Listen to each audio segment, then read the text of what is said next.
የሙዳረባና የሙራባሃ ልዩነት ምንድነው? እንደ ፊቅህ አብራሩኝ ይላል። የሚገናኙ ነገሮች አይደሉም እኮ። ሙዳረባ ማለት የገንዘብ ባለቤት ለስራ ባለቤት ገንዘቡን ይሰጣል። ከ1 ሚሊዮን 2 ሚሊዮን ስራበትና በሚገኘው ትርፍ ላይ ይሄን ያህል ፐርሰንት እናገኛለን ተባብሎ ይነጋገራሉ። ይሄ ሙዳረባ ይባላል። ትርፍ የጋራ ይባላል በድሮ አጠራር።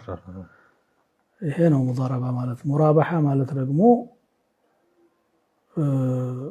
እቃውን ፈላጊ የሆነው ሰውዬ ለባለ ገንዘቡ እንደ አይነት እቃ ፈልጋለሁ ግዛልኝና አገዛሃለሁ አትርፌ እገዛሃለሁ ብሎ ነው።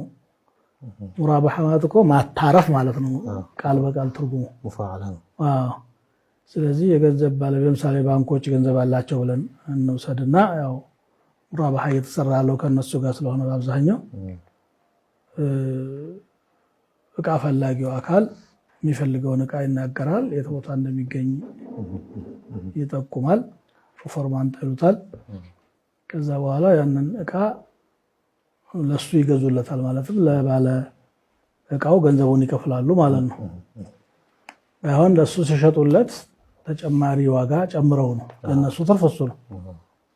በመቶ የገዙትን በ120 አድርገው በረጅም ጊዜ ክፍያ ይሰጡታል። ይሄ ምንም ሙራባሃ ይባላል። የሚከለከል ነገር የለም። ይሄ ነው ሙራባሃ።